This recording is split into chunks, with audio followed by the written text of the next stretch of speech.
Assalamualaikum warahmatullahi wabarakatuh. Perkenalkan, saya Alia Putri dengan NIM 42011111002 dari kelas 20G Pendidikan Matematika. Di sini saya akan menerangkan tentang integral dengan menggunakan pendekatan persegi panjang dan deret Riemann. Nah, apa sih integral Riemann itu? Integral Riemann adalah integral dengan fungsi terbatas f yang didefinisikan pada interval tertutup a, b, di mana batas-batasnya tersebut dinamakan dengan partisi. Jadi, partisi itu teman-teman ada di suatu bidang kartesius yang dimana dengan sumbu x dan sumbu y-nya ada titik A dan titik B. Nah, jarak antara A dan B itu yang dinamakan partisinya.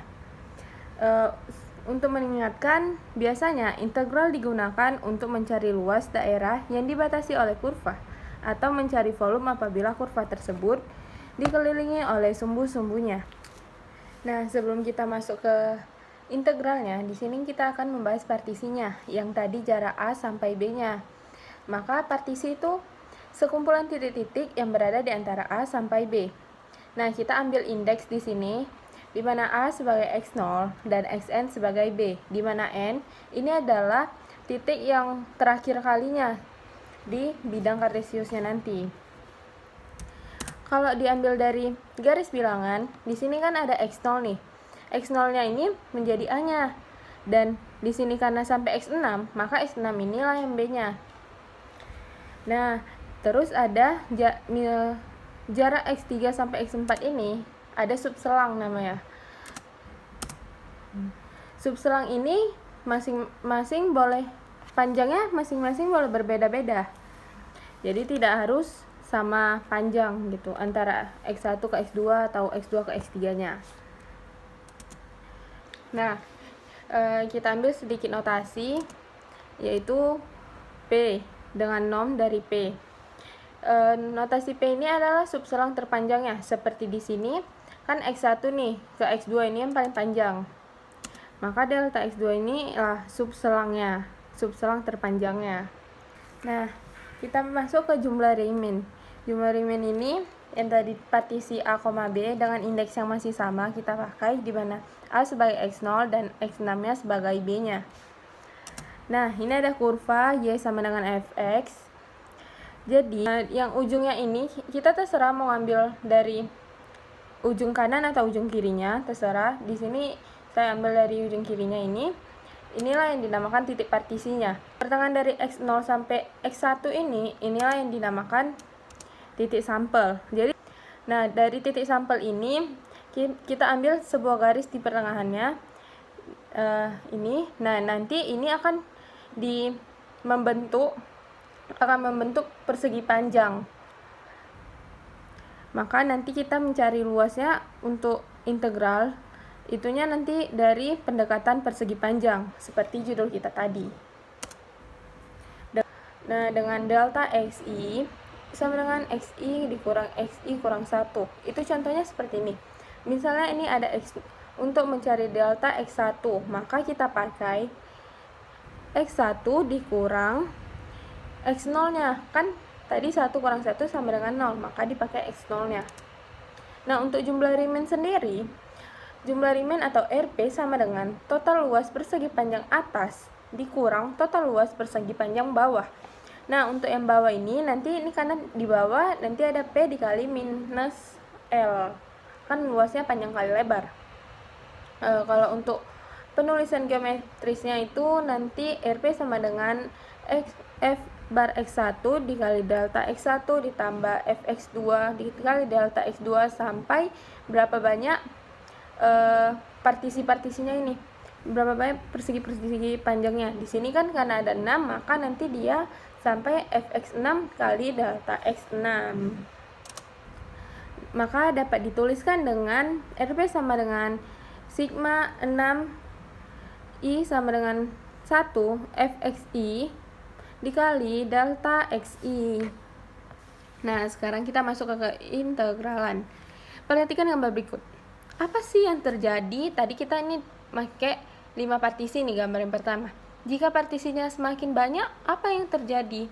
kan itu nanti garis-garis ini, persegi-persegi panjang ini kan semakin mendepet, maka dapat disimpulkan bahwa semakin banyak jumlah partisi dalam kurva, maka akan mendekati nilai sebenarnya atau luas sebenarnya. Di mana luas sebenarnya itu adalah daerah antara kurva fx pada selang A, sampai selang B atau A sampai B. Dapat dituliskan dengan luas sama dengan sigma NI sama dengan 1 dengan F1 dikali delta X1. Di sini seharusnya 1, tetapi karena I-nya sama dengan 1 dengan N sama dengan tak hingga. Maka jika ditulis dalam notasi, maka luas sama dengan limit N menuju tak hingga. Sigma N I sama dengan 1 Fx1 dikali delta Xi dengan luas, maka ini kan sama dengan integral, maka luas sama dengan integral dengan batas A sampai B fx dx. Sekarang kita masuk ke contoh soalnya, di mana di sini dikatakan misalkan diberikan suatu fungsi fx sama dengan x, tentukan integral dari fx sama dengan x pada interval a, b atau integral 0 sampai 3 x dx. Nah, jadi ini pembahasan soalnya. Di sini bahwa diminta interval yang diminta a, b sama dengan 0,3. Dan yang kedua itu kita cari nilai x delta x-nya dengan cara b kurang a per n. Di mana tadi kan b-nya itu di dalam suatu partisi yang tadi kan itu a, b. Maka 3 itu sebagai b-nya dan 0 itu sebagai a-nya, maka 3 kurang 0 per n. N-nya kan nggak tahu berapa, jadi sama dengan 3 per n. Ini rumusnya itu sama kayak rumus yang di materi yang sebelumnya. Jadi ini sama dengan lebar tiap persegi panjangnya. Nah, yang kedua baru kita nyari menentukan bentuk umum dari fxi, di mana x1 sama dengan 0 tambah delta x sama dengan 0 tambah 3 per n sama dengan 1 kali 3 per n. Nah, begitu juga sampai seterusnya. Di sini kan saya buat sampai x3 nih, karena intervalnya kan a, b 0,3. Yaitu untuk x3-nya sama dengan 3 kali 3 per n. Nah, untuk xi-nya sama dengan 0 tambah i kali delta x. Delta x tadi kan ini dapatnya 3 per n. Nah, berarti 0 ditambah i kali 3 per n. Xi sama dengan i kali 3 per n. Nah, baru selanjutnya kita menentukan jumlah riminnya dengan menggunakan limit n menuju tak hingga sigma n i sama dengan 1 fxi dikali delta xi. Nah, dimasukkanlah tadi fxi-nya berapa? Fxi-nya adalah 1 kali 3 per n dan delta xi-nya tadi 3 per n. Nah, selanjutnya itu limit n menuju tak hingga 9 per 2 n kali n kuadrat ditambah 9 per 2 kali n per n kuadrat, yaitu hasilnya nanti 9 per 2. Sehingga nilai dari limit n menuju tak hingga sigma n i sama dengan 1 fxi delta xi sama dengan integral a sampai b dengan batas a sampai b fx dx sama dengan integral 0 dengan batas 0 sampai 3 x dx, yaitu 9 per 2. Nah, seperti itu teman-teman. Kalau mencari integral dengan pendekatan persegi panjang dan deret Riemann. Demikianlah penerangan materi saya kali ini. Semoga bisa bermanfaat kepada yang menonton. Saya tutup. Wassalamualaikum warahmatullahi wabarakatuh. Terima kasih.